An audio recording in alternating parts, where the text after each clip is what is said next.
Ready for this? This is from Brian, who says, having written a number of classic songs earlier in your career, what's triggered your desire now to write so many new songs for a new album? I think it was triggered by the autobiography. When I started, gathering friends around and family, and I think, well, I've got a lot of stuff to write about here. So, and the first one was Brighton Beach, the second one was a dedication to my dad, You Can't Stop Me Now, and the rest just came. Easy as. Yeah. Easy as. And will there be another album of songs? Have you got it into you to do another one? Oh, there's plenty of songs in the old fiddle, but I don't know whether, I don't know which way to go next. But there'll definitely be original songs. Yeah. And you enjoyed that whole process of... Because I read that you used to shy away from it, that you didn't particularly want to go there because you don't find it that easy, songwriting. Yeah, when I was with the Faces, they used to lock me up in a room with a bottle of wine and say, come on, get it done. But, and it was like being at school, so it wasn't pleasurable. But, as you get older, you mellow out a bit and you change and you're more reflective. And I think it shows in what I call a very personal album, Joe, if I don't mind. I think it is a very personal album. We have Wayne Spencer in Leicester asks, which of the songs on the new album mean the most to your wife? Not to you, to your wife. Her favourite is The Finest Woman, because it's sort of about her, and she can dance to it. She likes to dance. So, Finest Woman. She does? We'll do that tonight. Is she going to be here tonight? Yeah. Ah, she will be. Excellent. She'll be dancing. Sam has emailed and asks, when you release a new album, do you worry about how it's going to do? Yeah, is it still a concern? Yeah, of course it is. You want to... Anybody that tells you any different is lying. You want it to be accepted. You want critical acclaim. It's your work. You want people to love it, So far, we've got off to a great start. And do you read your reviews? Do you get bad, Joe. You just say to your people, just give me the good ones. The next. But so far, we've had some tremendous reviews. I mean, really, it's just heartwarming. Yeah. And have you ever read bad reviews and got really angry about them, really upset? Have you ever taken revenge on a journalist? Yeah, I did once. Yeah, I can't tell you. He worked for one of the dailies here, and he was pretending to be a close friend, and then what we did, he stabbed me in the back, and I got my revenge. We invited him to a party. It was about in the mid-'80s. Got him to the party, got him drunk, and took his trousers off. It was the middle of winter. Pushed him out in the street with no underpants or trousers, just his shoes and his jacket. Yeah. I'm a changed man now. I wouldn't do that now. You so would. This is from Harui, who has emailed from Japan. Are you planning a Japanese tour for this new album? I would love to. Yeah, I used to go there a lot, but I don't quite so much now because the economy's been very bad. But no, I would love to come down. I really would. Love to. So what live plans have you got at the moment? Do you know what your schedule is and how far you're going for this year? Yeah. Oh, I'm sort of booked up right till the middle of next year. I've got the wonderful British tour, which always means so much to me. That kicks off on the 1st of June. Where's your favourite place to play when you do the UK? They're all my favourites. I can't show any bias. I do like playing Glasgow, though. It's but that's good. Did I answer the question?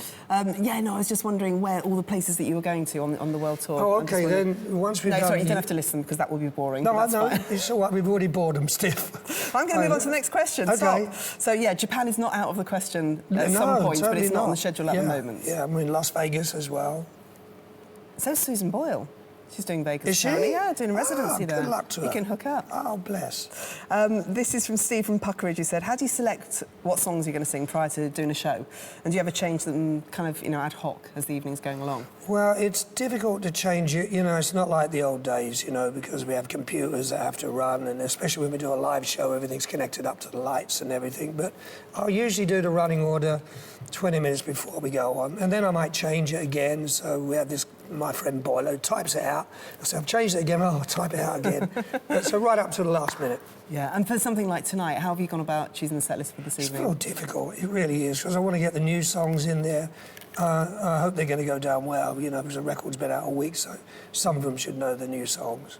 OK, and this is from Art, who's emailed and said, have you ever thought about performing your less well-known songs for the Rod Stewart purists, like Mandolin Wind and Mama, You've Been on My Mind? Yeah, I have. It's, in fact, that's a very good idea. That might be a one-off show that I would love to do, And I have thought about it, So there's still fire in your belly, you're still excited, Oh, yes. I can see that. No, you do seem genuinely excited about doing this and enjoying having this album out.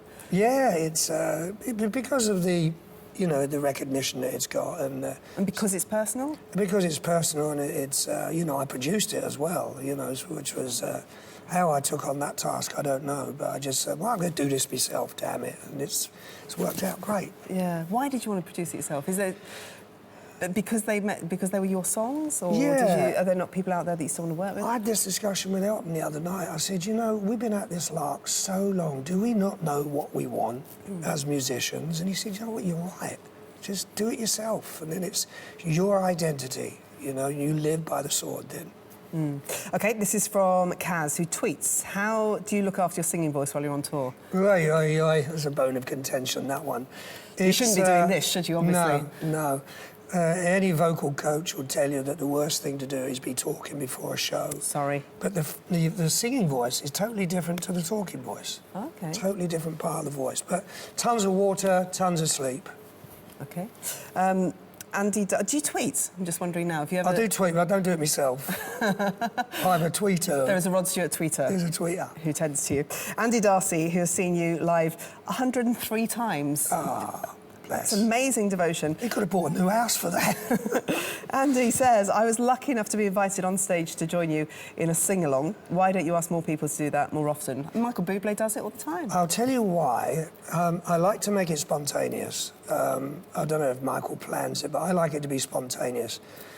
Sometimes the people don't know when to get off stage, you know, and it gets awkward. It gets awkward because someone trod on the mic once and nearly knocked all my front teeth out, you know. So if it's spontaneous, like it may be tonight, then good. Andrea, who met her husband at one of your gigs, there's such a personal family kind of feel to you and the gigs that you've done and all your fans. Oh, so she met her husband at one of your gigs and says, do you know if anybody else that got married in that way? Are there quite a few people? There's been a couple in Las Vegas that have gotten married, and I've seen them in the crowd. You know, the bloke's always in a bow tie and she's got a big massive skirt on that takes up 2 seats, and I usually bring them up on the stage, and we usually do, have I told you lately that I love you? Oh. All of a sudden, I've got My Big Fat Gypsy Wedding in my head. Have you seen that series? Yeah, it's brilliant. Absolutely brilliant. Linda from Weymouth wants to know, what do you listen to? What's in your personal CD collection? I just bought a CD. What did I buy? I bought the soundtrack to a film called Sapphires. Oh, yeah, that's about 60s. Yeah, a band go off. Australian Aborigine. Yeah, they're Aborigines, and they form a soul band, and they're really good, as all girls, and they go off and entertain the troops in Vietnam, so I bought the soundtrack to that. Yeah. And do you keep abreast of all music that's going on at the moment? Like Elton is famously obsessed about knowing everybody. And I don't know how he obsessed. does that. I really don't know how he does that. I'm not obsessed by it. It's, you know, the kids will come and turn me on to a few things, and that's about as far as I go. Yeah. And I guess when it's someone like you, it doesn't really matter how you fit into what music is going on at the moment because you've had decade after decade after decade. Yeah, that's true. And it's really, into. it's whichever way you look at it, it's rock and roll. And it's a few chords, more or less the same themes, just done a different way. So that is actually the beauty of what we do. You know, it never really varies out too much. Linda from we've done her. Lisa has emailed, if you could relive just one day in your life, what day would it be and why? So I've got money on this, so... Would it be a football event or...? Oh, there's been so many great football events, but... So it would be football? No, it wouldn't be. I tell you, apart from the birth of all my kids, which is, you know, brilliant, I think it's when Maggie May got to #1, I was driving down Tavistock Hill in my white Rolls Royce. As before, I had a hit record, and it was on a Sunday, and they said it was #1. And I turned the car around and went home and to my mum and dad's house and gave them a big hug. I said, we did it. So that'll stay with me for the rest of my life. Sweetest day. And this is from Sarah on Twitter, who asks, who would you love to meet that you haven't already, and why? Oh, they're all dead. Sam Cooke, Otis Redding, Muddy Waters, you know. Anybody I'd like to meet? Oh, let me see. There's a few footballers that you've probably never heard of. I'm in awe of footballers. I become like a little child, you know, even though they're all in their 20s, you know. Who are the great footballers that you like at the moment? Most of them play for Celtic. I know, I was going to ask you, were you at the birth of your children then, of all, the majority of your children? All of them, and I just missed one, the first one, Sarah. Yeah. Just got there a little too late. And it is from your, as a father, what's it like? Describe that experience. I always laugh at the what goes on before when you go to the breathing classes with your wife, right? And she's on that And you're saying, Mr. Stewart, you have to do it. There's a big class, and you get all these lessons, and you're doing it, and OK, I think we've got it now. You turn up in a hospital, and they push you out the way. They go, thank you, Mr. Stewart, we'll take over from here. And that's it, you're finished. You know. Your role is done. Yeah, isn't it, my completely? role is done.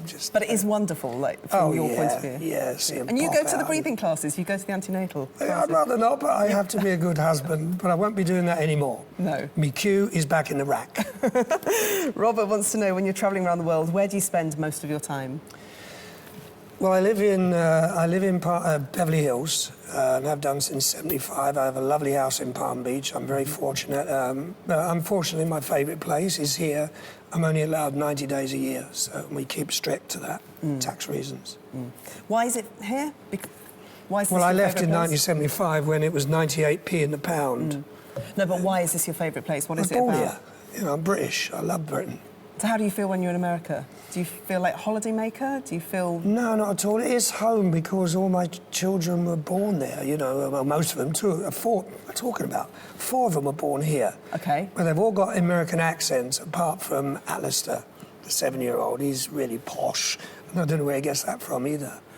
And is it funny having kids that grow up in a completely different culture to yourself? I'm used to it now with Kimberly, who, you know, when she had the American accent, it was a bit of a culture shock, I must admit. You know. And you're a granddad now? Granddad, and I've How's still that? got my accent as well.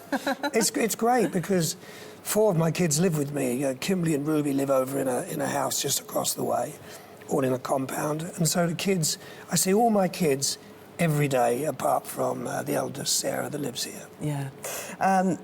Teresa emailed and asked if you could do one last thing before you die. Would you sing live or would you watch Celtic? Oh, I'd sing live because I owe it to my public. Very good of you. Jennifer tweets, in a recent interview you talked about liking Adele at the moment. Would you ever do a duet with Adele? Yeah, that's someone I'd like to see. I'd like to go and see her. I've never seen her, actually. I've only seen her on the TV. But she is truly amazing. I mean, I'd love to sing a song with her. I don't think we're going to be seeing much of Adele. I think she's going to become a mum and really enjoy it. And if that's the case, good luck to her. You would have a lot of fun with Adele because she has a one of the lads, isn't riotous she? sense of humour. Yeah. Really, yeah. So, Essex girl. Yeah, on stage as well. Yeah. Just the rapport with the audience. Yeah. It's kind of a shame that she doesn't tour and doesn't do more live she's dates. being a mum. She's loving it. She's just got married. She's got everything going for her. It's brilliant. Yeah. Mike has emailed and said, what does it mean to you to know that you have fans who've stuck by you for your whole career? Oh, just, you know, when I was putting this album together and it was taking shape, I thought my fans that didn't like the American songbook, and there's quite a few, they're going to really love this. They're going to love the approach, the sound of it. So I'll dedicate this album to all those that have stood by me over the last 94 years. You don't look bad for 94. I'm swivelling around more and more to you. I can understand that. We've had lots of questions about this one. Would you like to go back with the Faces again? It's a question that Yeah, comes up yeah. time and time Ronnie and again. I were together just before they started in LA, and we talked about it. And you know, if the Stones finish, which hopefully, you know, I hope they never finish, but if they do, then the window of opportunity will open up for Ronnie and I to get the band back together. It's definitely just keep the faith. So it will happen one day. Yeah. Rod, thank you. That's the end of Ask Rod now. Thanks, Jo. It's Thank been you lovely to talk to kindly. you. Thank you. Thank you for watching. Was anybody watching? Was anyone watching? Yeah.